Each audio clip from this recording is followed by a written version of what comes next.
함께 한 절 읽고 여러분들이 한 절 읽는 식으로 교대해서 읽도록 하겠습니다. 31절부터입니다. 제가 먼저 읽겠습니다.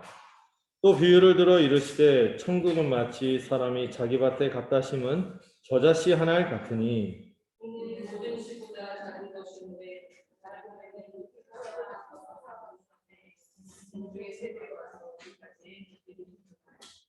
또 비유로 말씀하시되 천국은 마치 여자가 가루 서말 속에 갖다 넣어 전부 부풀게 한 누룩과 같으니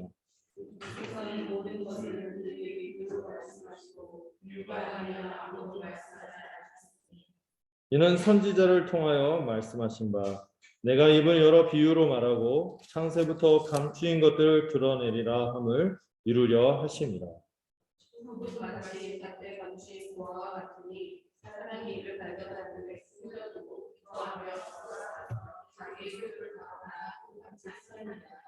또 천국은 마치 좋은 진주를 구하는 장사와 같으니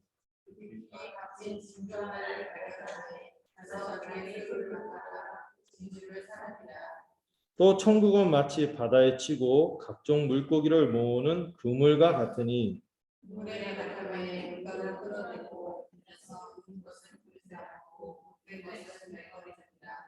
세상 끝에도 이러하리라. 천사들이 와서 의인 중에서 악인을 갈라내어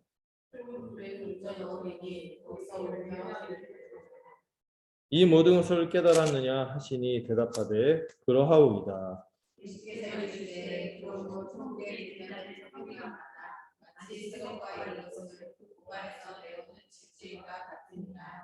아멘. 원래 53절까지인데요. 53절부터를 다음 주에 다루려고 합니다. 오늘 52절까지만. 자, 오늘 계속해서 우리가 천국 복음에 대해서 살펴보고 있는데요. 그 전에 예수님께서 가져오실 세상이 얼마나 복된 세상인지 산상수훈을 통해서 분명하게 말씀해 주셨죠. 산상설교에서 주님이 가져오신 하나님 나라, 이 천국의 복이 이 주어진 백성들이 어떤 모습으로 살 것이며 어떤 성품을 갖고 있고 그들이 앞으로 무엇인가 행해서 복을 받는 게 아니라 이미 복을 받았어요. 누가 오셨기 때문에? 예수님이 오셨어요. 예수님이 오셔서 한 게 뭡니까? 5장 17절에서 20절에 나와 있듯이 율법을 그분께서 다 이루셨고 구약에서 소망하던 모든 것들을 다 이루셨기 때문에 우리가 이미 그분에게 가는 순간 그 복을 받았으니 주님이 앞으로 이거 하면 복 받을 거다 이게 아니라 복 받았다 하면서 이제 예수님 자신에게 나온 이들을 격려하셨죠. 그럼 우리가 소금과 빛으로 멋지게 살 거라고 격려하신 말씀이 상상 설교인 것입니다. 여기에 막 나와 있는 이 주님이 우리에게 원하시는 삶의 내용들을 보면 굉장히 수준이 높아요. 그러니까 많은 사람들이 이거를 실천하려고 하기도 전에 읽는 순간 좌절에 빠지게 하는 말씀이 천상설교다 이렇게 말할 정도로 참 하나님의 의로움과 거룩함과 선함이 높고 깊구나 하는 것을 보게 됩니다. 이것을 통하여 주님께서 우리가 그렇게 앞으로 점점점 더 살아갈 것을 격려하시고 그 다음에 두 번째 설교는 이 10장에서 11장 1절까지 이 주님이 이 세상으로 이 제자들을 이 선교사로 보내는 이 파송 설교를 하십니다. 그래서 우리가 이 복음 전하는 게 얼마나 큰 의미를 갖고 있는지 평강을 주는 것이며 이 복음을 거절하는 것은 얼마나 큰 대가를 치르게 될 것인지도 경고하시는 그런 내용들이 있죠. 그래서 이 복음을 전할 때 어떤 자세로 전해야 되는가 뭐 이런 내용들이 쭉 있습니다. 그리고 이 13장 오늘 이제 13장 이제 거의 마무리가 되는데요. 여기서는 세 번째 마태복음에 나타나는 세 번째 설교인데 비유를 들어서 천국의 비밀에 대해서 가르치기 시작하십니다. 예수님의 비유는 어떤 특징이 있다고 그랬죠? 수수께끼 같은 특징이 있다고 했어요. 일부러 안 알려줌 이런 게 아니라 요즘 애들이 그런 표현을 쓰는데 안 알려준 게 아니라 이미 뭐가 전제되어 있어요? 불신앙과 배척하는 상황이 전제되어 있기 때문에 그 가운데 믿는 이들은 예수님의 진리를 붙들었기 때문에 베드로처럼 영생의 말씀을 붙들었기 때문에 더 풍성히 그 천국의 이 풍성함을 이 비유를 통하여 소망을 갖고 격려를 받고 도전을 받지만은 이거에 대해 관심이 없는 사람들은 어때요? 이 비유를 듣고 마음이 닫히고 그 알 수 없게 되는 비밀로 남게 되는 이런 특징이 이 비유에 있다는 것을 살펴봤습니다. 자, 이 비유들 중에서 제일 중요한 비유는 뭐니 뭐니 해도 제일 먼저 나오는 게 중요하거든요. 씨 뿌리는 비유죠. 이 씨 뿌리는 비유 네 가지 모양이 있지만은 결국엔 땅은 몇 종류다? 두 종류. 열매를 맺거나 열매를 맺지 못한다. 근데 많은 경우 열매를 맺지 못하는 것 같아요.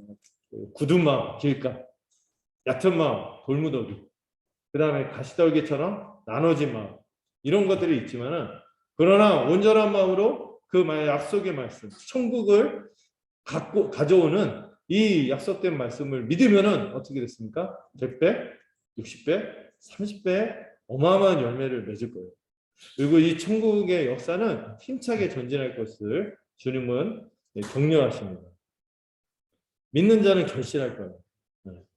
말씀으로 임했기 때문에 사실 아무것도 아닌 것 같아요. 씨잖아요, 씨. 여러분 진짜 농사를 접은 사람은 알겠죠. 이 생명의 신비를 알지 않습니까? 이 씨 딱 보면 여기서 어떻게 저런 게 될까 이렇게 생각하는데 오늘 비유가 그거 연결되는 게 하나 있긴 한데 어마어마한 생명력이 있다는 것이죠. 여기에 결실의 힘이 있어요. 이 믿는 자에게는 그게 약속이 되어집니다. 두 번째 비유는 지난번에 우리가 살펴봤죠. 이 두 번째 비유도 얼마나 중요한지 이 씨 뿌리는 비유처럼 따로 해설을 해주셨어요. 자, 씨 뿌리는 비유는 이미 천국이 임했지만 왜 사람들이 이렇게 거절하고 있습니다. 이런 모습들이 왜 나타나는지 그 모습을 그려주고 그럼에도 불구하고 약속을 허락하는 비유가 이 씨 뿌리는 비유예요. 이미 임한 천국에 대해서 좀 설명하는 거죠. 근데 가라지 비유는 어떤 거라고요? 왜 천국이 아직 완성되지 않는가? 그 이유를 밝히면서 그럼에도 불구하고 장차 반드시 재림으로 완성될 것이다. 이걸 알려주는 비유가 가라지 비유입니다. 이 뒤 두 비유 때문인지 이미 아직이란 말이 나온 것 같아요. 자, 왜 이렇게 바로 예수님 오셨으면 왕이 왔잖아요. 그럼 나라가 임해야 되죠. 근데 왜 이렇게 세상 안 바뀌고 악한 사람들은 승승장구하고 대세를 차지하고 잘 나가잖아요. 여전히 예수 믿고 이런 사람들은 그 미미하고 별 볼 일 없고 또 이렇게 딱 모여 있는 사람들 몇몇을 보면 바울이 얘기하잖아요. 너희 중에 운벌 좋은 자가 없고 머리 좋은 사람도 없고 능력 있는 사람도 없구나. 막 이런 얘기할 정도로 그러나 하나님이 약한 것을 들어서 이제 하나님의 약함이 세상에 강한 것보다 크기 때문에 이런 사람들을 써서 빛나게 하시지만 그러나 딱 보면은 너무 작은 것 같아요. 왜 이런 일이 일어나는가? 그리고 악인들이 정말 악한 사람들이 있잖아요. 특히 이제 이것 때문에 하나님 잘 안 믿겠다 이런 사람들도 있죠. 저 아주 사악하고 나쁜 사람들 왜 그냥 두시냐? 하나님이 계시다면 그냥 이렇게 해야 되잖아요. 이런 거 보니까 하나님 없는 것 같다. 이런 얘기하는데 그런 질문에 대해서도 이 가라지 비유가 대답을 해주는 것 같아요. 이 세상에는 곡식도 있지만 뭐도 있어요? 가라지. 가라지가 독보리예요. 보리, 독보리, 독성 있는 보리가 섞여 있는데 이게 뿌리가 얽혀 있고 이 세상에서 같이 살고 있기 때문에 하나님 만약에 그냥 무차별적으로 그냥 심판을 행합니다. 일반적인 사람은 원수가 뿌리고 또 빠른 효율적으로 결과를 내고 속도를 내고 더 많은 양을 수확하기 위해서는 어떻게 하죠? 가라지를 빨리 뜯겠죠. 대를 위한 소의 희생 이런 얘기를 하면서 근데 우리 주님은 그렇지 않죠. 가만 두어라. 뭘 걱정한다고? 곡식이 혹시 다칠까 걱정이 됩니다. 뿌리가 얽혀 있기 때문에 또 겉모습이 비싸기 때문에 이제 수확하는 과정에서 섣불리 아직 이 사람이 회심할 수도 있어요. 앞으로 이 사람이 주의 백성이 될지도 모르는데 또 어떤 경우 하나님이 인내하시고 기다리는 가운데 있는 사람일 수도 있거든요. 근데 그런 사람을 이제 함부로 막 이렇게 심판하고 막 이렇게 할 수 없다는 거죠. 기다리시고 여인들을 끝끝내 구원하기 위한 하나님의 큰 자비 때문이죠. 그렇지만 또 하나 이 비유의 강조점은 뭐라고 했습니까? 반드시 장차 심판이 임한다. 이 기다리고 인내하는 그 시간에는 그 끝나는 시간이 분명히 있다는 것이죠. 그때가 되면 악인과 의인이 선명하게 구별돼요. 네. 자, 그래서 그 마지막 그 의인이 해처럼 빛난다 이 말씀도 우리에게 참 고무가 됐어요. 그래서 지금 이 세상에서 악인이 득세하고 우리는 별거 아닌 것 같고 하는데 우리가 이 세상에서 어느 정도 영광스럽기도 하지만 장차 우리가 얻을 영광에 대해서 좀 더 많이 소망하게 하는 말씀이 이 가라지 비유라고 할 수 있을 것 같아요. 자, 이렇게 이 비유들이 천국이 이미 어떻게 임했고 장차 어떻게 임할지 설명했다면 이제 오늘 다루는 이 겨자씨와 누룩의 비유 이 두 가지가 또 세트고 뒤에 보면은 보화와 진주가 이렇게 세트거든요. 자, 이 겨자씨와 누룩은 천국이 이미와 아직 가운데 있는데 근데 현실 속에서 이 천국이 어떻게 드러나는 것 여기에 대해서 소망을 주는 말씀이 겨자씨와 누룩입니다. 네. 지금 우리 이 땅의 현실 역사 속에서 천국이 어떻게 드러날 것인가 이걸 마음속으로 그려내며 소망을 갖도록 하는 말씀이 겨자씨와 누룩이에요. 세트긴 하지만 이 각각의 비유들이 또 독특한 강조점들이 있거든요. 이걸 좀 예민하게 좀 깊이 한번 들여다 보겠습니다. 자, 31절, 33절. 먼저 이 33절까지가 마지막으로 무리들에게 비유를 말씀하시는 단락이에요. 여기 이후로부터는 제자들에게만 설명도 하시고 비유도 제자들에게만 베푸시는 그런 내용이 있고 여기 33절까지만 무리들에게 비유를 함께 설명해 주시고 있죠. 설명하는 것이 아니라 선포하고 있죠. 먼저 겨자씨를 볼까요? 이 겨자씨는 이 두 가지 특징이 있죠. 작은 씨였다가 나중에 큰 식물이 된다. 그리고 또 하나가 있죠. 공중의 새가 날아와서 거기에 깃들이게 된다는 두 가지 포인트가 있어요. 자, 하나하나 살펴보겠습니다. 자, 뭐 유명한 노래 있죠. 전국은 마치 뒤에 밭에 감추인 보아. 이렇게 트로트가 되죠. 되게 싫어하는 장면인데 제가 어쨌든 예수님은 천국은 마치 사람이 자기 밭에 갖다 심은 겨자씨 하나를 같다 이런 말씀하세요. 예수님은 굉장히 농사 짓는 비유를 많이 계속해서 연속으로 쓰죠. 씨 뿌리고 가라지, 겨자씨. 이 겨자씨 하나를 같은데 이 겨자씨 하나를 모든 씨보다 작지만 장차 자란 후에는 어떤 식물보다 큰 나무가 되어서 공중의 새들이 와서 그 가지에 깃들인다고 하십니다. 이 비유에서 사실 강조하는 건 뭐예요? 겨자씨가 작은데 예상치 못하게 자란 후에는 어떻게 해요? 이게 그 씨앗이 맞아? 이렇게 확인을 해야 될 정도로 의아할 정도로 한 계절 동안에 굉장히 많이 자라요. 굉장히 많이 자라는 게 겨자씨의 특징이거든요.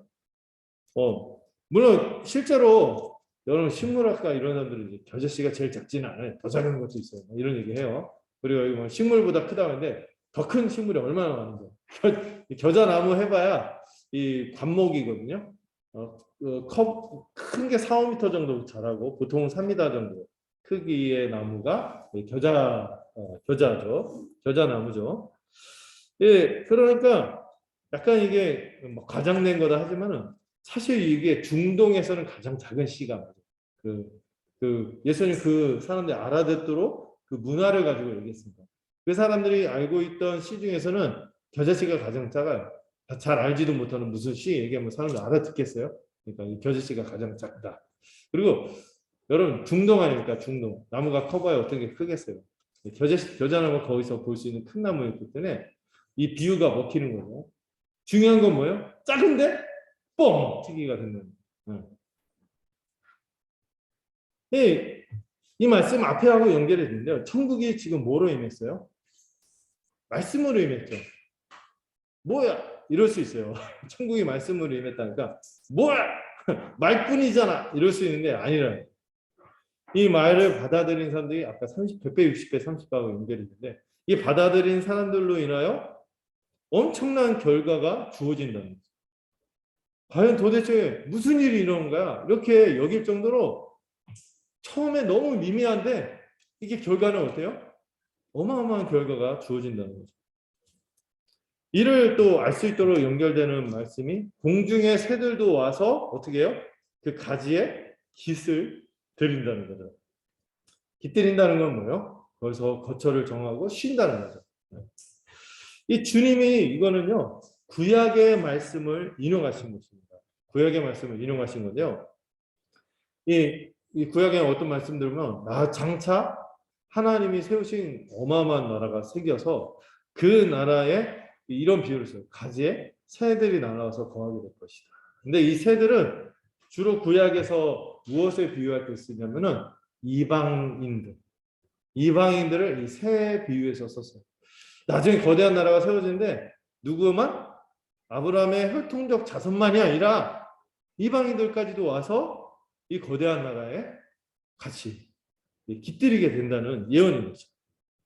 천국이 성장해서 새들이 와서 깃들인 것처럼 장차 이방인들이 와서 그들이 거기서 함께 거하게 될 것을 말하는 거죠. 그러면 이방인 하니까 여러분들 자꾸 일본 사람, 중국 사람 이렇게 생각하는데 누구죠? 우리. 마치 우리가 아브라함의 자손, 혈통적 자손인 것처럼 막 생각하는 분들이 있어요. 어떤 분들 얘기하면 사실 우리 마누가 쑥계열인데 이게 무슨 말인지 아시죠? 네, 그런데 우리까지도 여기 거하는 거예요. 이걸 지지하는 말씀이 곳곳에 있는데 에스겔서, 다니엘서 곳곳에 있는데 스가랴의 말씀도 있고요. 한번 잠깐 살펴보고자 합니다. 이 말씀이 너무 좋아서 좀 같이 좀 읽어보고자 해요. 자, 여러분들 한번 읽어주시겠습니까? 자, 읽어보죠. 시작. 이스라엘 높은 산의 시므룩이 그 가지가 우성하고 열매를 맺어서 아름다운 백향목이 될 것이고 각종 새가 그 아래를 흔들며 그 가지를 생각합니다. 하나님이 에스겔서 17절 23절에서 이런 말씀하셨어요. 이스라엘 높은 산에 어떤 나무를 심을 것인데 그 가지가 무성하고 열매를 맺고, 그 당시 나무에서 최고 나무는 어디 나무? 레바논의 백향목이거든요. 이 백향목이 되어서 각종 새들이 날아와서 깃들이며 그 가지 그늘에 잘 것이다. 이런 말씀을 주셨어요. 뭐 다니엘서나 이런 데 보면 약간 심판의 의미가 있고 그런데 이 말씀만큼은 이스라엘에 심겨진 나무를 설명하기 때문에 복된 하나님, 무슨 거대한 나라가 생겨서 이런 일이 있겠구나 하는 것을 예상하도록 합니다. 이 말씀을 보충하는 말씀이 있는 것 같아요. 그게 뭐냐면 제가 구묘 모임 때 가끔 소개했던 말씀인데 스가랴서 8장 있는 말씀인데 이 말씀이 너무 아름다워요. 한번 읽어볼까요? 네. 작나요? 읽을 수 있겠습니까? 네, 같이 읽어보죠. 네, 우리 준비된 나레이터가 있습니다. 눈 좋은 젊은 피. 네, 크게 읽어주시고 뒤로 들으면서 스가랴서 8장 20절에서 23절인데요. 잘 안 보이시면 또 성경을 찾아서 보셔도 괜찮을 것 같아요. 한번 같이 보시죠. 시작. 만군의 여호와가 이와 같이 말하노라. 다시 여러 백성과 많은 성읍의 주민이 올 것이다. 이 성읍 주민이 저 성읍에 가서 이르기를 우리가 속히 가서 여호와의 여호와를 찾고 여호와의 은혜를 구하자 하면 받겠다.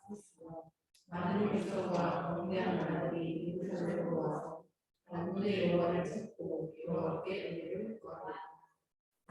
만군의 여호와가 이와 같이 말하노라. 그날에는 말에 있는 이방 백성 10명이 유다 사람 하나의 옷자락을 잡을 것이다. 곧 잡고 말하기를 하나님이 너희와 함께 하시는 그러하니 우리가 너희와 함께 가려하노라 하리라 하시니라. 이 스가랴에는 이 환상들이 많이 나오거든요. 7가지 환상을 이렇게 딱 제시하는데 이 말씀이 너무 멋있어요. 그려내는 것이 이 세환약 때 얼마나 엄청난 일들이 일어날 것인지를 막 그려내는데 얼마나 아름답습니까? 예, 나도 가겠노라. 그럼 많은 백성과 광대한 나라들이 이 예루살렘에서 시작된 이 복음, 예루살렘과 온 유대와 사마리아 땅 끝까지를 내 증인이 됩니다. 이 복음의 말씀을 받아들여서 이방 백성 10명이 그 처음에 그 남은 자인 그 12사도들, 그 사도들의 말씀을 붙잡고 그 옷자락을 잡고 하나님이 너희와 함께 하심을 들었나니 우리가 너희와 함께 가려하노라. 이런 날이 올 것이다. 이렇게 했는데 지금 주님이 이 겨자씨의 비유를 통해서 이 주님의 복음의 진리를 통해 이 일이 실천될 것을 이렇게 그려내면서 말씀하신 것이죠. 공중의 새들이 깃들인 거예요. 여러분들 우리가 이방인이에요. 날 때부터 유대인이다. 할례 받았다. 이런 분들이 가끔 있어요. 뭐 교회 오래 다녔다고. 근데 우리는 그런 사람이 아니었죠. 우리가 바로 깃들인 그 새들 같은 존재죠. 예. 새 같다는 말을 오해하지 마세요. 어쨌든 실제로 이 주님과 주님의 말씀을 믿은 제자들은요, 처음에 겨자씨 같았어요. 한 줄도 안 되는 무리 아니겠습니까? 그 갑자기 그 이스라엘은 그 유대교를 믿고 있었는데 그 유대교에서 이단으로 찍힌 도당의 아주 소수 종파의 아주 일부 사람들, 그것도 이 반역의 낙인이 찍혀서 그 십자가에 처형된 사람의 이 제자들, 미약한 이들인데요. 이들이 어떻게 됐습니까? 이 겨자씨 같은 이들이 이를 쳤어요. 쳐도 아주 심하게 쳤죠. 2000년의 역사 동안 흔들리지 않는 교회가 세워졌고, 2000년 동안 어떤 일이 벌어졌습니까? 수많은 곳에서 이 새들이 날라와 깃드는 이런 일들이 실현된 거예요. 여러분, 주님의 이 말씀은요, 실현됐어요. 우리가 바로 그 겨자씨를 기초로 해서 세워진 그 나무요, 거기에 깃들이는 새들인 것입니다. 어떤 종교도요, 이 기독교처럼 인종과 언어, 국경의 장벽을 넘어서 전파된 진리가 없어요. 우리나라 불교만 해도요, 그 역사, 그 국사 보면은 불교도 자리 잡기까지 굉장히 시간이 많이 잡았어요. 그리고 유교도 그렇고, 유교도 꽤 걸렸어요. 그 전에 불교 불교하고 유교 하기까지 시간이 엄청 걸렸거든요. 근데 기독교는 몇 년 걸렸어요? 100년도 안 돼요. 이렇게 이만큼 이 기독교가 이 겨자씨처럼 어마어마한 확장적인 이 성장력이 있다. 이 복음이 갖고 있는 특징이거든요. 대부분의 종교들이죠. 여러 종교들을 보면요, 특정 지역에 기초 있어요. 그리고 민족 그리고 혈통부터 집안에서 내려온 내력이기 때문에 여기 벗어나면 공동체에서 쫓겨나면 죽음이니까 어쩔 수 없이 그것을 숙명처럼 받아들이고 종교를 받아들여요. 그리고 안 바뀌거든요. 근데 세상에 기독교만은 그렇지 않아요. 조상 때부터 믿어서 다른 선택을 할 수 없는 이런 종교들과 달리 이 기독교는 이 비유처럼 지금 어떻습니까? 주님의 말씀처럼 팔레스틴에 속절없이 죽은 그냥 십자가에서 죽은 처형당한 그런 청년의 이 비전이요, 실제로 우리 가운데 실현된 거예요. 이 말씀 참 이 겨자씨의 비유는요, 믿을만하다. 주님의 이 천국 복음이 천국의 비밀이 정말 말씀에 지나지 않은 것 같지만 이게 얼마나 생명력을 가지고 역사를 나타내는지를 확신하도록 하는 비유입니다. 우리가 바로 그 증거인 것이죠. 겨자씨는 그런 특징이 있어요. 그래서 이 어마어마한 성장, 그 다음에 이 모든 이방인까지 포괄하는 이 보편적인 능력, 복음의 보편적인 능력, 이 선교적인 능력, 이걸 보여주는 것이 겨자씨입니다. 자, 그러면은 누룩에 대해서 좀 살펴볼까요? 누룩. 자, 누룩은 사실 그 어떻게 보면 겨자씨와 똑같은 내용이나 이렇게 볼 수 있어요. 그러나 자세히 보면 좀 차이점이 있습니다. 둘 다 작은데 나중에 어마어마한 결과를 가져온다는 특징이 있지만 서로 약간 그 뉘앙스가 좀 달라요. 겨자씨는요, 외적이고 약간 양적으로 성장한다는 이런 양적 성장의 측면을 좀 보여준다면 누룩은 어떤 측면이 있어요? 제 주보에다 좀 썼죠. 변화와 성장을 가져오는 내적인 생명력. 이게 누룩이 갖고 있는 특징입니다. 누룩은 안에서부터 생명력을 통하여 변화를 가져오고 성장을 가져온다는 특징이 있어요. 보통 어떤 분들은 이 성경에서 누룩은 이 뱀처럼 누룩이 긍정적이에요, 부정적이에요? 부정적인 의미로 쓰기 때문에 누룩하고 이 본문을 되게 부정적으로 해석하는 분들이 있는데 그거는 바보인 거죠. 여러분, 성경을 볼 때 같은 단어라도 어떤 맥락에서 쓰이는지, 이 문맥이 중요한 거죠. 같은 뱀인데도 그 강해에서 들린 녹뱀은 우리 주 예수 그리스도를 뜻하죠. 뱀의 대처로 사악하다고 해서 다 나쁜 게 아니에요. 그리고 주님은 또 뭐처럼? 뱀처럼 지혜로워라. 이렇게 어떤 특징을 가져와서 이렇게 쓰기 때문에 맥락에 따라서 살펴봐야지 어떤 단어가 나왔다고 그걸 무조건 그 의미라고 하면 안 돼요. 중요한 건 문맥이 방법론에서 쓰는 표현이죠. 깡패다. 문맥이 그러니까 여기서 문맥은 뭐예요? 천국의 어마어마한 성장을 얘기하는 거예요. 이 누르고. 그래서 안타깝지만 얼마 전에 좀 쉬고 있지만 누르군도 이름 쓸 때 막 싫어하는 사람들이 있었어요. 왜 문맥을 모르니까. 근데 여기서 쓰이는 누룩은 뭐 죄악이라든지 악한 교훈이라든지 이런 부정적인 의미가 아니라 뭐예요? 이 내적인 화학 변화를 일으키고 생명력을 가져오는 이 어마어마한 결과를 가져오는 그 특징을 얘기하는 거죠. 자, 이 누룩은요, 여러분들 막 요리해 보신 분 알죠? 빵을 만들거나 떡을 만들거나 이렇게 할 때 이 밀가루나 이런데 살짝 조금만 넣어도 또 달거나 해보셨죠? 이렇게 하얀 가루, 그 이스트라고 하네요. 툭 넣으면 어떻게 됩니까? 부풀죠. 이 빵을 부풀게 하는 효모. 그 사람들의 주식이 우리는 떡이라고 번역하면 빵이잖아요. 이거 부풀게 하는 효모가 누룩이에요. 누룩. 이것을 집어넣을 때 이 양이 얼마나 넣어야 됩니까? 많이 넣으면 맛을 버리죠. 약간만 넣어도, 약간만 넣어도 이게 누룩이라면은 이거 집어넣는 순간 어떻게 돼요? 보이지도 않아요. 섞여갖고 이게 들어갔나 싶을 정도로. 근데 얼마나 큰 힘을 발하는지 약간만 넣어도 가루 서말이 전부 부푼대요. 서말 하니까 우리 어린 친구들 어른도 잘 몰라요. 이 서말이 어느 정도인지 대충 막 나무 이렇게 해갖고 그걸 기억하는데 제가 단위를 찾아봤어요. 이 세 말은 40리터 정도. 40리터. 그러니까 키로수로 따지면은 23kg, 1.2리터짜리 콜라 페트병 40개. 그게 이제 이 가루인데 어마어마하죠. 이거 부풀리면은 어느 정도 먹을 수 있냐면 100명에서 150명 정도 충분히 먹일 수 있는 양이 이 서말입니다. 근데 이 서말을 부풀게 하는 게 양은 어느 정도? 한 숟가락도 안 들어가요. 이 티스푼 조금밖에 안 들어간데도 전체를 부풀게 하는 힘이 이 안에 있다는 것이죠. 특히 이 서말이라고 해서 이 천국복음을 지닌 이 천국복음의 진리가 갖고 있는 힘이 어떤 거예요? 또 이게 천국복음의 진리를 가진 사람이 어떤 영향력을 발휘하는가 이걸 좀 그려보게 하는 거예요. 이 복음의 진리를 갖고 있는 사람에서 그가 속한 공동체 전체를 먹일 수 있는 풍요롭게 할 수 있는 그런 능력이 이 천국 복음에 있다는 것이죠. 이것도 역시 천국이 말씀을 통하여 이 내적인 생명력으로 어마어마한 변화와 성장을 일으킨다는 것을 설명하고 기대하게 하는 말씀이죠.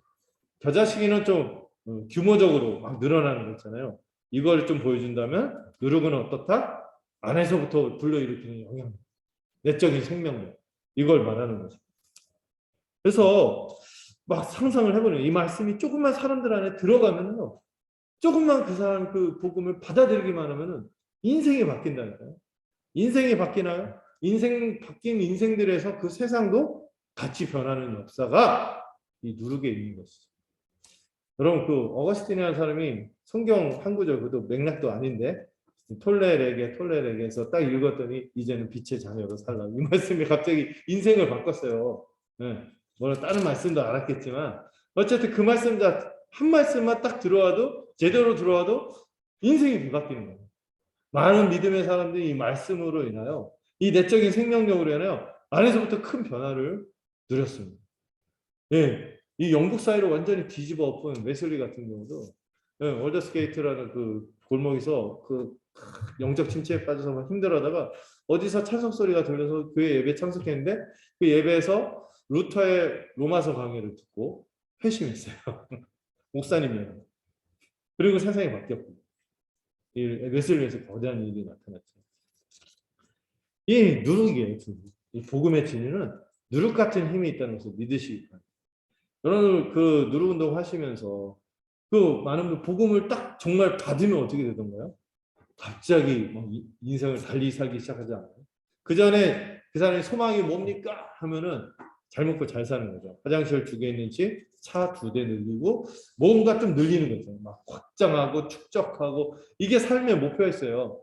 그리고 뭐 그러잖아요. 그 여유롭게 삶을 그 레저 같은 거 즐기면서 적당하게 이렇게 하는 게 인생의 낙이고 그런데 갑자기 그 목표가 바뀌는 거예요. 뭐로 바뀌어요? 하나님 나라.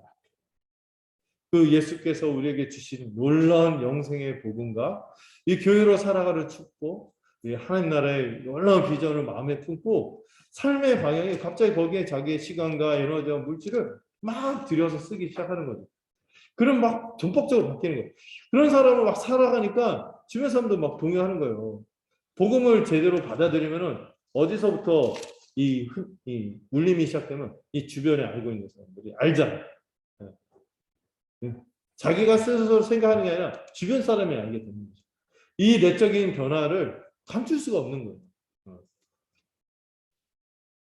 이 교회 역사를 보면 그런 사람들로 가득하지 않습니까?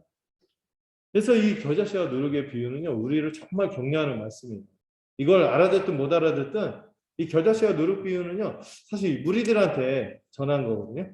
근데 이 누룩 겨자씨 비유를 듣고 저는 안 믿는 사람이라 할지라도 약간의 일렁임이 있지 않았어요. 뭔가 좋은 걸 얘기하고 있다. 이렇게 들었을 것 같아요. 지금 이 겨자씨와 누룩의 비유를 통하여 주님은 복음 진리에 의해 반드시 교회는 세워져 가고 자랄 것을 약속.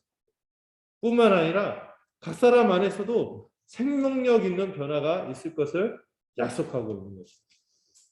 복음은 생명만 주는 게 아니라 성장도 가져오고 변화도 가져오는 것이죠. 여러분 그런 의미에서 나는 안에 누룩이 들어가 있는가? 약간 이게 나쁜 의미의 누룩 말고요. 천국 복음의 누룩. 이거 조금만이라도 정말 살아있는 말씀으로 그 있다면은 반드시 자라감이 있다는 것이죠. 그 자람의 표지가 뭘까요? 오늘 본문에서 이 자람의 표지를 또 엿볼 수 있는 게 저는 두 가지인 것 같아요.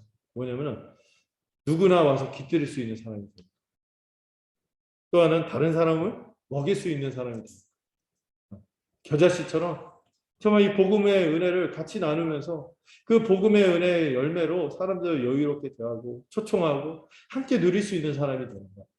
또 이 누룩처럼 100명에서 150명까지 먹일 수 있는 어마어마한 풍성한 영향력을 갖게 되듯이 다른 사람들을 먹일 수 있는 섬기고 먹일 수 있는 그런 인생으로 바뀌는 거예요. 이게 바로 이 복음 진리가 우리에게 주는 비전이요 도전이라고 생각합니다. 자, 34절 35절로 넘어가세요. 이제 예수님이 왜 이렇게 비유로만 말씀하시는지 또 다시 반복해서 말씀을 하죠. 무리들에게만 뭐로만 말씀하셨다고요? 비유로만 말씀하셨어요. 알아듣도록 하는 비유가 아닌 수수께끼 같은 비유로 말씀을 하십니다. 이 비유를 끝으로 누룩 비유를 끝으로 무리들을 향한 가르침을 마치고 이 말씀을 비유로만 그 뒤에도 계속 전하시고 또 뒤에서는 아주 제자들에게만 아주 더 깊이 가르치는 내용이 이어지죠. 왜 이렇게 비유로만 하는지 한 면은 뭐라 했죠? 이 사람들의 마음이 길가처럼 완악한 마음이기 때문에 말씀을 받지 않는 이들을 향해서 주님이 이 비밀을 감추시는 그런 모습이 나와요. 산상수훈에도 그런 내용이 있죠. 돼지에게 진주를 던지지 말라고 하는 거죠. 그리고 또한 이 앞서 주님은 계속 중간중간 어떤 말씀합니까? 귀 있는 자는 들어라. 이렇게 말씀하세요.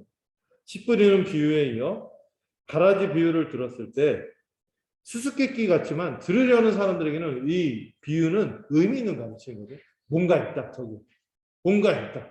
그리고 주님에게 나와서 묻고 알려고 하는 자에게는 열려지는 축복이 있는 거예요. 근데 길가처럼 완악하게 마음을 닫는 이들에게는 이게 그대로 비밀로 남는 것이죠. 특히 마지막 이 겨자씨와 누룩의 비유는 얼마나 내용이 희망적입니까? 이 여기서 그 좋은 것을 허락하고 약속하시는데 동참하지 않으면 이런 마음도 느껴집니다. 그런데 마음을 닫아버리면 끝나는 거죠. 자, 이를 듣고 믿음으로 반응하도록 격려하는 듯한 뉘앙스가 있는 비유들이 저는 겨자씨와 누룩 같다 이렇게 생각이 들어요. 예수님에 대해서 마음을 열고 알고자 하고 듣고자 하고 믿음을 가질 때 이 비유는요 축복의 통로와 문이 되어지는 거죠. 그리고 이를 알기 위해서는 어떻게 합니까? DBS 복음 공부, 진지한 성경 공부가 필요해요. 알고자 할 때. 네.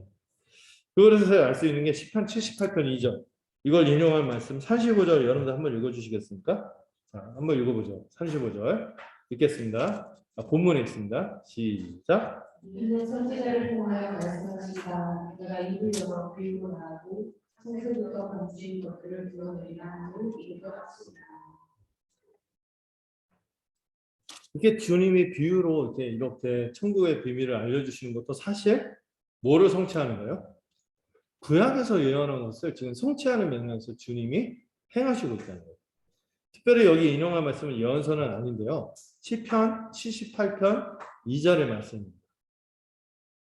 이 말씀은 지금 주님을 통해 이루어졌다고 선언하는 거예요. 이 말씀이. 이 시편을 쓴 사람은 아삽이라는 선지자예요. 아삽이라는 선지자인데 그런 시편 기자일 뿐만 아니라 역대상에 보면 그 선지자로 소개가 되어 있어요.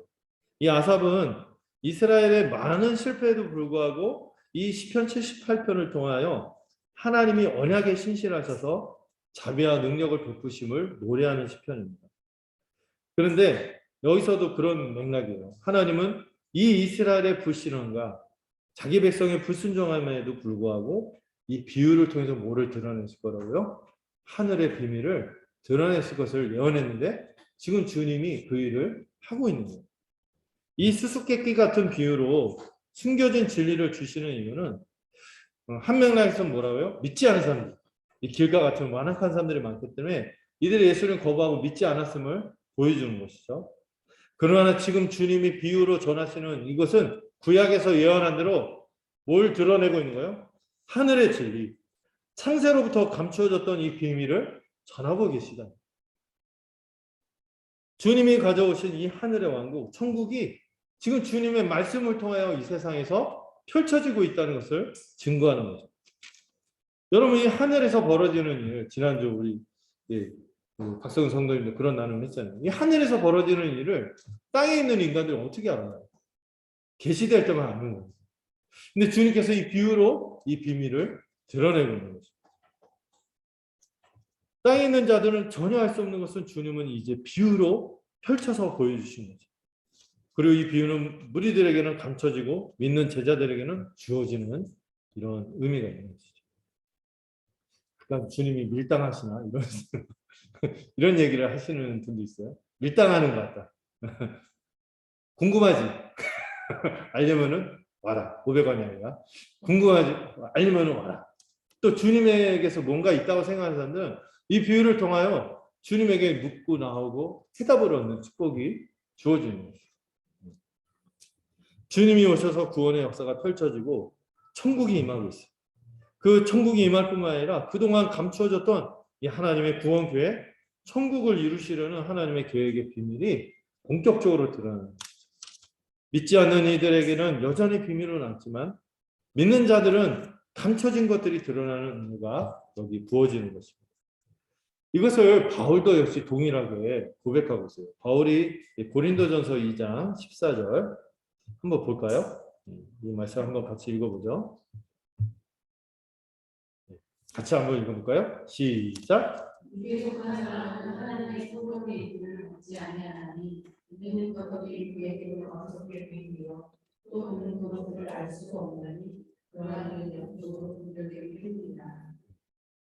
믿고자 하는 성령의 은혜와 역사로 말미암아 이 믿음으로 반응하는 이들은 이 성령의 일들을 받게 될 거예요.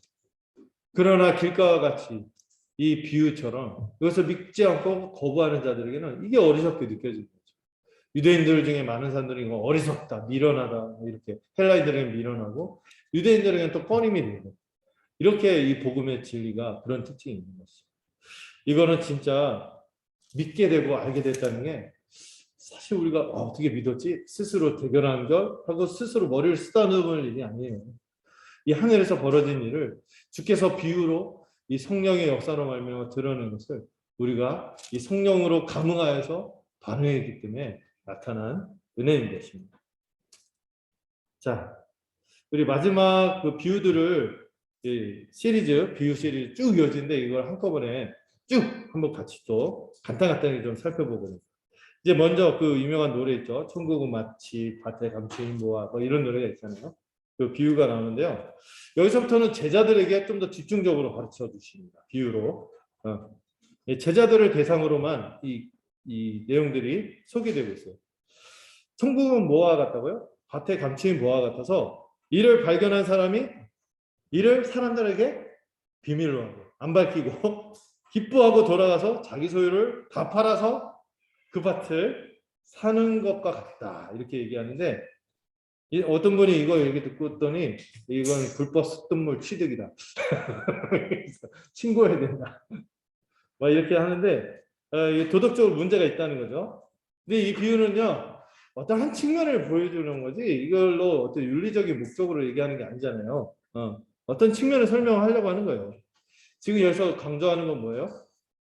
천국의 가치가 어떤 이걸 보여주는 거예요. 이 비유에서 또 엿볼 수 있는 거는요. 천국이란 이 보아의 가치를 누구나 다 알아보지는 못한다는 거예요. 감추어져 있어요. 그래서 이를 발견한 사람만 이를 기뻐하는 특징이 있습니다. 이게 스스로 찾으려고 찾아진 것도 아니에요. 이 사람이 찾으려고 해서 찾았나요? 어떤 데 보면 보물섬 찾으러 다니는 사람들 있다고 그래요. 배 밑에 있는 막 인형하고 막 찾고 이런 게 아닌 거죠. 우연히 발견된 거예요. 이게 비유로 쓸 수 있는 게 당시에는요. 그 많은 사람들이 그 여행을 떠나거나 또 고대 사회는 전쟁이 많이 벌어졌잖아요. 그러면은 그 당시에 은행이 있나요? 금고가 있나요? 없으니까 방법이 뭐예요? 네, 자기만 아는 땅에다가 파갖고 주인도 몰래 파거나 아니면 자기 소유라고 생각하고 땅을 파면은 거기다가 묻어 놓는 거예요. 감춰 놓는 경우가 많았어요. 근데 이 보아의 주인이 여행을 갔다가 객사를 하거나 아니면은 전쟁에서 전사를 하거나 그럼 그 주인이 바뀌겠죠. 주인이 바뀌면 그 주인이 그게 있는지 알아요? 몰라요. 새로운 주인. 모르잖아요. 근데 우연히 이 사람이 아마 소장농 같아. 소장농인데 밭을 갈았는데 그걸 발견한 거야. 이런 일들이 종종 있었대요. 그래서 이게 굉장히 와 재밌다, 토픽 이런 것처럼 종종 있었던 일. 예수님이 그 얘기를 하면서 이 주인 없는 보물을 발견했을 때 이 땅의 주인은 이걸 모르기 때문에 이를 발견한 사람이 전 재산을 팔아서 이걸 구입하고 이걸 자기 소유로 삼고 기뻐하는 것을 지금 얘기하는 거죠. 이 비유에서 강조점은 뭡니까? 천국은 구하고자 기대하지 않았다가 정말 내가 스스로 어떻게 해서 얻어진 게 아니라 우연히 발견된 은혜로 발견된 그런 보아라는 점. 이 보아의 무한한 가치를 발견한 자라면 어떤 반응이 나옵니까? 이게 내가 노력해서 아는 건데 너무 횡재한 거예요. 그래서 이걸 얻기 위해서 어떻게 합니까? 막 마음이 설레고 막 조물조물 두근두근하고 누가 알까봐 두렵고 이거 내가 빨리 소유해야 되는데 하니까 어떤 대가를 치러서라도 이거 얻으려고 막 하는 거죠. 근데 이거를 발견한 사람만 이거 가치를 알지 그거를 전 재산을 살아서 몇 마지기도 안 돼 그 밭을 살려고 하면은 주변 사람들 어떻게 보겠어요? 저 호구, 저 바보다 이러겠지만 아는 거예요. 잘 봤기 때문에. 이 발견 사람은 이 가치를 알기 때문에 이거 막 완전히 사람이 미치죠. 이거 막 계속 누가 혹시 그거 와서 이렇게 먼저 살까봐 어떻게 할까봐 이걸 얻기 위해서 전쟁군가에서 전격적인 뭐를 하게 됩니까? 비용 계산을 하는 것이죠. 이 부활을 발견한 자는 분명히 그것이 무엇인지를 이해했기 때문에 뭐가 따른다? 비용 계산이 따른 거예요. 그런데 이 비유의 강조점은 이 앞부분에 있어요. 뭐예요? 은혜로 발견된 거죠. 은혜로 발견되고 어마어마한 가치를 갖고 있다는 것을 강조하는 것이 이 보아의 비유라면 뒤에 나온 진주도 좀 비슷하지 않습니까? 좋은 진주. 근데 이건 좀 약간 강조점이 달라요. 이 천국 마치 좋은 진주를 구하는 장사와 같아서 이 사람은 뭐예요? 구하고 있어요. 이 진주가 얼마나 귀한지를 알고 이미 구하는 사람이죠. 그러다가 이 알아볼 수 있는 안목이기 때문에 극히 값진 진주를 발견했어요. 그래서 이를 구하기 위해서 어떻게 합니까? 똑같이 자기 소유를 다 팔아서 진주를 사고자 합니다. 당시에 이 진주, 여러분들 그 진주가 흐는 것 같고 양식장에서 막 또 뭐죠?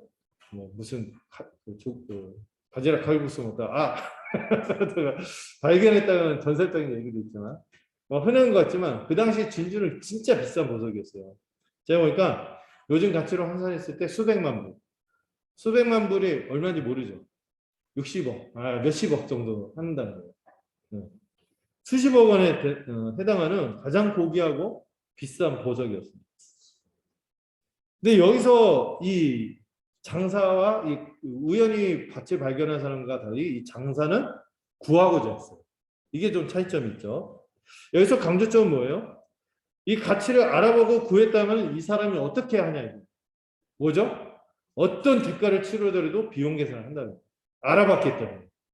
앞에 거는 우연히 발견한 이 천국의 은혜, 이 보아의 은혜를 강조했다면 진주는 이걸 얻고자 하는 이 믿음을 가진 자의 역동적인 반응, 이 대가를 치르고 어떻게나 알아봤기 때문에 자기의 모든 것을 다 대가를 치더라도 헌신하도록 한다는 것을 이야기하는 거죠. 이거 하나 얻기 위해서 전문 용어 쓸 때 올인하는 거죠. 다 여기다가 쏟아붓는 거죠. 주님이 비유를 누구에게 하고 있습니까? 이미 알아본 제자들에게 하고 있는 거예요. 이 보화를 발견한 기쁨을 간직하고 있는지 주님이 물어보는 거죠. 이 장사꾼처럼 확실히 비용 계산을 하고 이를 얻기 위해서 올인하고 있는 거예요. 이 보화를 발견한 이 어마어마한 기쁨이 마음 가운데 있는 거예요. 그래서 그 제자들로 하여금 생각해보죠. 내가 이 얻어진 것을 위하여 이 복음, 이 교회, 이 하나님 나라를 위해 달려가고 있는 거예요. 시간을 쓰고 물질을 쓰고 에너지를 쓰는 데 있어서 맨날 자기 문제 막 그런 데서 좀 벗어나서 너무 거대한 걸 봤어. 너무 어마어마한 걸 봤어. 내 인생 전체를 들여도 아깝지 않아. 이걸 발견했기 때문에 이 내 문제에서 벗어나서 정말 주님이 보여주시는 이 비전, 복음의 비전을 따라서 복음의 영광을 다른 지체를 위하여 나와 편한 사람만이 아니라 이 관계에 묶여있지도 말고 불편하고 결이 맞지 않은 지체라도 한 몸으로 품고 살기로 작정하면서 이 같이 함께 하나님 나라를 이루고 이 교회로 살아가는 것에 대해서 마음을 두고 이 일을 위해서 나는 대접받고자 하는 자가 아니라 정말 섬기는 자로 살겠다 하는 마음이 있는 이런 비용 계산이 있는가 이거를 제자들에게 묻고 있다고 저는 생각이 돼요. 밭에 감추인 보화와 같습니까? 이 내가 어떻게 노력해서 얻은 게 아니라 어떻게 알게 됐어요. 감사하죠. 이 감사함이 있으면 또 한편에서 이걸 정말 얻고자 정말 알아봤기 때문에 어떤 노력을 가해서라도 이거를 누리고자 애쓰고 있는 이걸 주님은 제자들에게 도전하고 계신 것이죠. 그 다음에 또 하나 측면에서 그물 비유를 말씀해 주십니다. 이 천국은 마치 바다에 치고 각종 물고기를 모으는 뭐와 같다? 그물과 같다고 하십니다. 여기서 그물은 이 저인망 그물이라고 해요. 이런 말 처음 들어봤죠. 저인망 그물. 들어봤는데 저도 이게 찾아봤어요. 그러니까 이게 어떤 거냐면 배가 두 개가 있어요. 그러면 그 베드로, 요한, 야고보, 요한, 베드로, 안드레가 세트로 나오잖아요. 그래서 이 배 두 개 저인망 그물을 앞에 코르크 같은 게 있어서 이렇게 띄우고 추가 밑에 이게 딱 달려 있어요. 이게 그물이 쫙 펴져 있는데 반원형으로 이렇게 퍼져 있대요. 이 두 배가 나란히 가는 거예요. 그래서 이게 쭉 그 추가 달려 있으니까 저희 밑에서부터 막 닿는 거예요. 그 그물이. 그래서 싹 갈아오는 거죠. 뜰채 하는 수준이 아니라 배 두 개가 연결해서 이렇게 반원형으로 흡사하니까 어마어마하게 잡히는 거죠. 이렇게 쭉 이렇게 끌고 가는 거예요. 이걸 저인망 그물이라는데 이 그물과 같다는 거예요. 하단부까지 이 추가 달려서 몰아서 다 포획하는 그 그물을 뜻하는 거예요. 여기서 각종 물고기는 주님이 뭘 의미할까요? 세상 모든 민족, 모든 인류를 뜻하는 것이죠. 그래서 교회가 온 세상을 향해서 선교를 하는 거예요. 누구나 사랑 가리지 않고 전하는 거죠. 교회의 특성이 사랑 가리지 않는 거예요. 보편성이라고 했잖아요. 기억나시죠? 사통거부. 맞아요. 이 보편성. 복음을 사람을 가리지 않기 때문에 이 복음을 전하는 선교의 사명을 쭉 감당하는 거예요. 그런데 이 복음 전하는 사명을 통해서 많은 이 얻어지는 사람이 있을 것을 교훈하시면서 주님께서 또 한 가지 당부를 하시는데 그게 뭡니까? 여기에는 이 그물에가 가득하게 되는데 실제 교회 역사 가운데 어마어마한 사람들이 이 교회 마당을 밟았죠. 교회로 와서 살기로 작정하고 하는데 그 중에 뭐가 있어요? 좋은 것이 있고 못된 것이 있대요. 좋은 거 못된 것 이렇게 번역하니까 좀 재밌긴 한데 성품이 좋고 못된 것. 아, 그러니까 생긴 대로 믿는다 예수는 이런 얘기 하는 게 아니에요. 네. 그래서 이 좋은 것은 그릇에 담고 물가로 끌어낸 다음에 그 다 잡아서 앉아요. 이 어부가 앉아서 어부가 하는 일들이 잡는 것뿐만 아니라 분류하는 작업을 하는 거죠. 좋은 것은 그릇에 담고 못된 것은 내버리는 일이 일어나는데 여기서 앉았다는 것을 뭐하고 연결하면 주님이 최후 심판 백보좌에 앉아서 심판하는 그림과 연결. 그리고 거기서 무엇과 무엇을 구분하는 거예요? 그래서 좋은 것은 정한 물고기. 여러분들 물고기도 이 정결법에서 정결한 물고기가 있고 먹을 수 없는 뭐 지느러미가 없고 막 이런 것들이 있어요. 부정한 음식. 지금은 그런 기준이 철폐됐어요. 장어 많고 드세요. 오징어 많고 드세요. 그런 거 없어요. 근데 여기서 말하는 거 비유죠. 이 부정한 음식, 못 먹는 것들을 구분하는데 많은 사람들이 복음을 듣고 들을 거예요. 주님이 그걸 약속해 주셨어요. 복음을 듣고 교회가 세워질 때마다 많은 사람들이 모여들게 될 것을 주님은 말씀하세요. 그런데 안타깝게도 그 중에도 뭐가 있다? 여기 때 이제 가라지 비유로 우리가 이해했던 것이 그물 비유에 적용이 되는 거죠. 참된 신자가 있을 수 있지만은 그 중에 간혹 거짓 신자도 들어오게 된다는 거죠. 그게 뒤섞여 있다는 거죠. 어쩌면 이 지상교회에서요, 이게 선명하게 구분이 되면 좋은데, 어느 정도 구분하고 또 교회가 권징하고 이렇게 해서 할 수도 있겠지만은, 어떤 경우 끝까지 안 드러나는 경우도 있어요. 그 확실한 구별은 언제? 재림하신 주님이 이 보좌에 앉으실 때, 그때 판명이 난다는 거죠. 이 비유에서 강조점은 지금은 아니지만, 주님이 재림하실 때, 이 참된 신자, 의인인 참된 신자와 악인을 선명하게 세상에서 벌어지는 것처럼 교회에서도 이런 것이 갈려지게 될 것을 말씀하십니다. 그러나 우리는 누가 신자이고 거짓 신자인지 분명하게 알기는 어렵기 때문에 일단 뭘 해야 돼요? 그물을 던져야 돼요. 복음을 전해야 돼요. 간혹 이런 거짓 신자 때문에 교회 안에서 고통을 주고 힘들게 하는 경우가 있다 할지라도 교회는 뭘 던지는 것을? 그물 던지는 사명을 포기하면 안 되는 것이죠. 안타깝게도 이 신자인 척 하다가 결국 거짓 신자인 사람이 드러나는 일들이 교회들마다 있어요. 그런 사람들 때문에 큰 홍역을 받고 고통을 받지만은 그럼에도 불구하고 주님은 이 어부들이잖아요.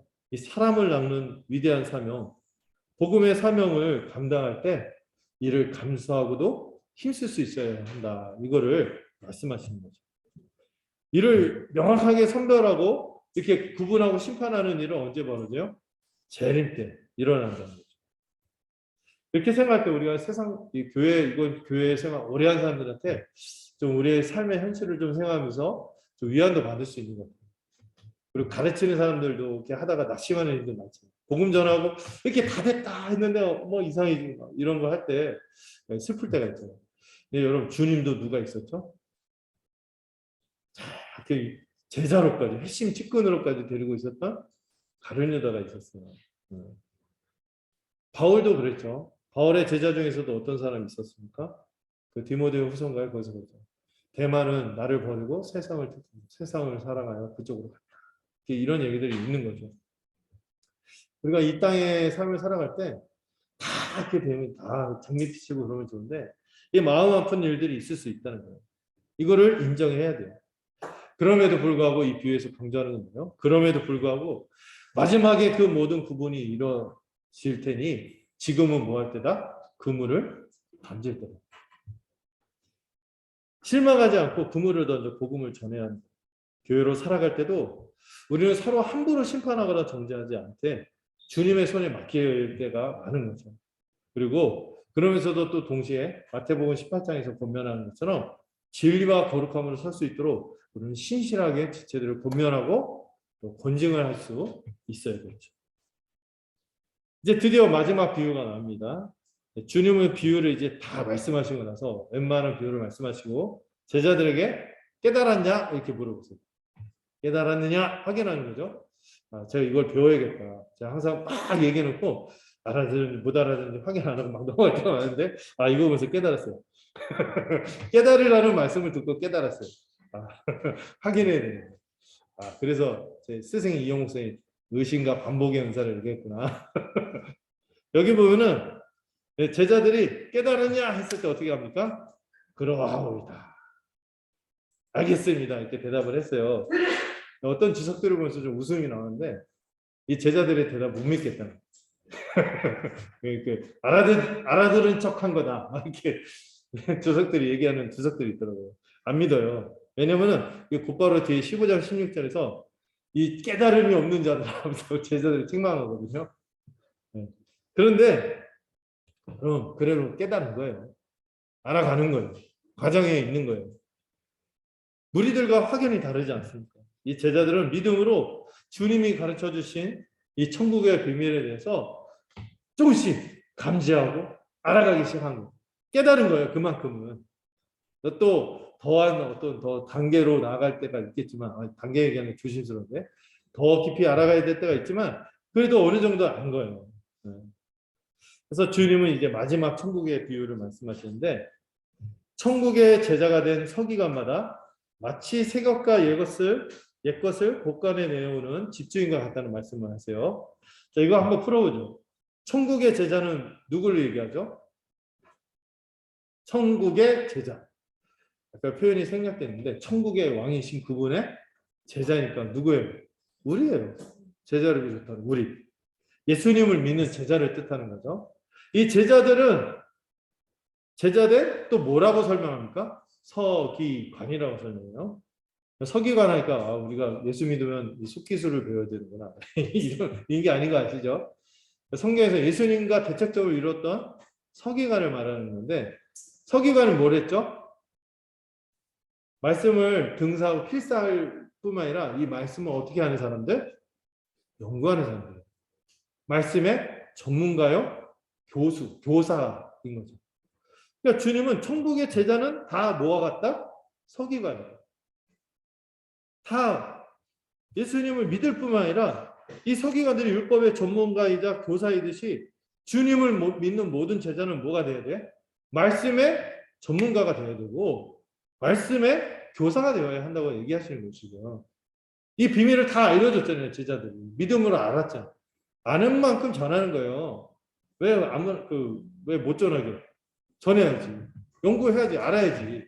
알고 아는 만큼 전하면 돼요. 여러분들 아무리 열심히 이상하게 가르쳐도 이단으로 안 갈 거예요.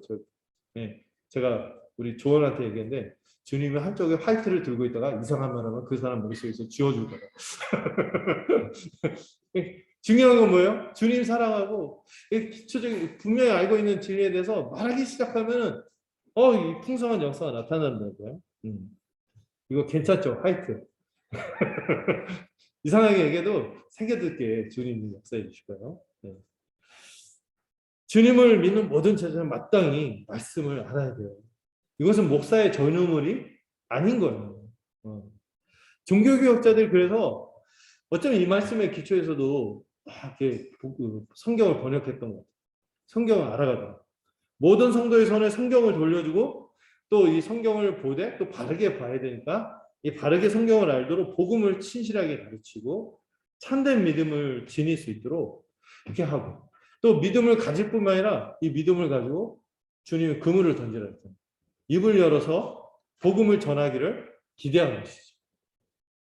우리는 복음을 전해야 돼요.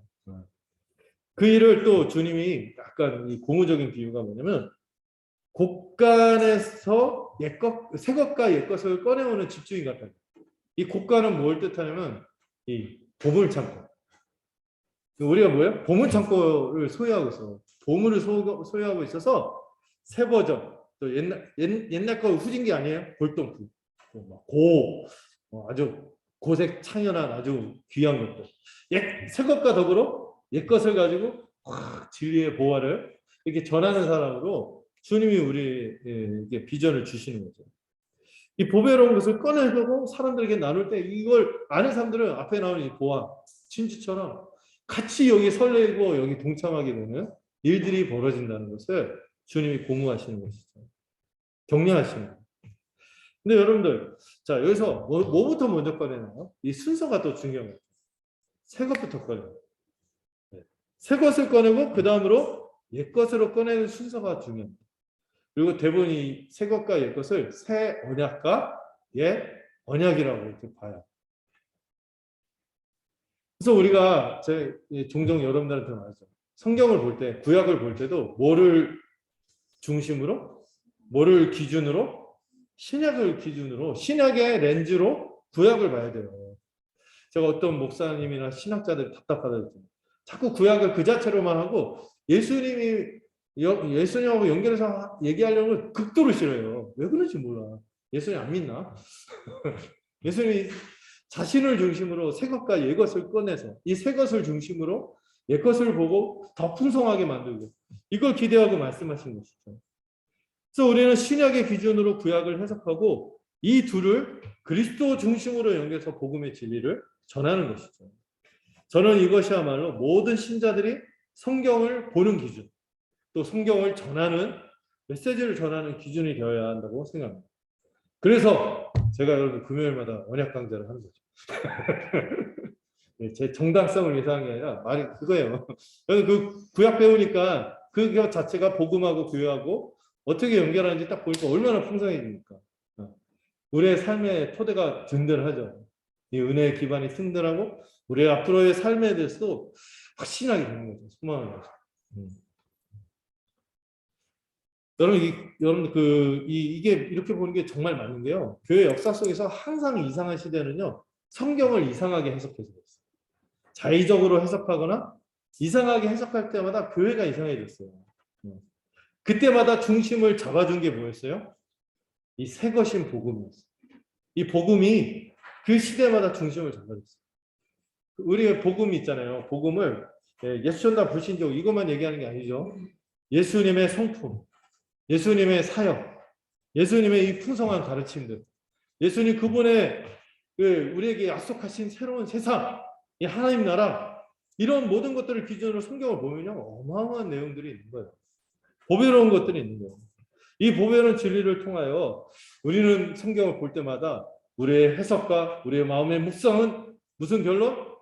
예수님 만세! 이렇게 돼야 되는 거죠. 이렇게 할 때마다 우리가 정말 든든히 설 거라고 믿어요. 자, 주님은 이제 천국의 비밀을 깨닫고 믿는 모든 신자에게 지금 이 서기관의 비유로 격려하신 거죠. 너희들이 천국의 제자요, 서기관이다. 이제부터 너희들이 아는 만큼 전해라. 이 새 언약의 풍성한 것들을 이미 맛본 자로서 이 감춰졌던 비밀로 있었던 구약의 이 풍성한 것들을 연결해서 온전하게 복음으로 전할 수 있고 너희들이 먼저 알고 누리고 함께 나눌 수 있으면 좋겠다 하고 제자들에게 도전하는 것이죠. 이걸 믿고 전하는 귀한 일이 우리에게 맡겨진 것입니다. 자, 마지막으로 여러분 이 천국 비유들을 우리가 한 8가지 있었죠. 이걸 제가 한번 표로 핵심 포인트만 한번 잡아서 정리를 해봤어요. 여러분 막 이거 막 받아 적까지 마세요. 친절한 제가 PDF로 바꿔서 올릴 테니까 보시면 돼요. 제가 한번 이렇게 8가지 포인트를 한번 천국 비유가 어떻게 있는지 정리해봤습니다. 아이고 글씨가 작네요. 제가 읽어드리고 여러분 PDF로 드리면 좀 보세요. 천국의 비유들인데 이게 한편에서는 계시지만 한편에서 뭐였다? 비밀, 수수께끼 같은 비밀이었어요. 이 비유의 특징, 믿는 자에게 주어지는 이 천국의 복된 약속들이죠. 씨뿌림은 뭐예요? 핵심은 천국이 말씀으로 인했다. 이 사실이 중요해요. 천국이 말씀으로 인했어요. 그러나 현실은 어때요? 많은 사람에게 배척을 받습니다. 그러나 이를 믿는 자는 풍성하게 결실합니다. 이미 주님이 오셔서 우리에게 이루어진 이 초림으로 이루어진 하나님 나라가 이렇게 주어졌다는 것을 얘기하는 것이 씨 뿌리는 비유예요. 두 번째 가라지는 뭐예요? 천국이 이미 임했지만 아직까지 구원을 못 받는 못 받은 의인들, 그 앞으로 구원 얻을 의인들을 위해서 하나님이 자비를 베푸셨기 때문에 이 죄인을 향한, 이 온 세상을 향한 이 최후의 심판이 연기되었다. 그러나 반드시 장차 최후의 심판이 임할 것이다. 그래서 아직 재림에 관한 이 교훈을 정리할 수 있고, 겨자씨는 뭐예요? 천국이 보잘것없이 시작되었죠. 정말 여러분들 그 제자들 보면 형편없지 않나요? 예수님 멱살 잡고 베드로 보면, 야고보, 요한, 마마보이 이런 사람들, 마마보이의 막 그 성정은 어떻습니까? 분노 조절 자격. 이런 사람들 정말 소망 없는 사람들이에요. 세리, 이 마태복음 쓰고 있는 사람, 세리, 이런 사람들, 이런 볼품 없는 사람들 데리고요 일을 쳤다니까요. 어마어마한 일을 비약적으로 성장해서 결국에 누구도, 우리까지도 포함이 됩니다. 이방인도 포함될 것이다. 누룩의 비유는 어떻습니까? 천국은 내적인 생명력으로 변화와 성장을 일으키는 영향력으로 발할 것인데, 우리도 그 내용물들 아니에요? 우리도 이 복음의 은혜 때문에 여러분의 인생이 바뀌었잖아요. 살던 패턴이 바뀌고 전혀 바뀌지 않았어요. 보아는 어떻습니까? 기대하지 않았던 은혜로 얻은 보아이며 무한한 가치를 지닌 거예요. 천국은. 진주는 뭐예요? 천국은 이 가치를 알아본 자가 자기의 모든 것을 헌신하도록 한다는 것이 이 비유의 핵심입니다. 그리고 그물, 천국에 임해서 많은 사람들이 모여들지만 재림 때 참신자와 거짓 신자가 구별되게 될 것이에요. 바깥쪽 이 부분 보완해야겠네요. 그러나 그물을 던진다는 이 포인트도 좀 생각하면 좋겠어요. 네, 마지막 서기관의 비유는 뭡니까? 이 천국 백성들은 이 성경 전체, 이 신약과 구약의 진리를 연구하고 전함으로 그리스도를 드러내는 자들인 것을 이 비유, 천국 비유들을 통해서 주님이 하시고자 하는 핵심들을 좀 정리해 볼 수 있을 것 같아요. 이걸 좀 하고 나중에 비유에 대해서 더 깊이 또 생각하고 묵상하고 할 수 있으면 좋겠습니다. 자, 기도하겠습니다.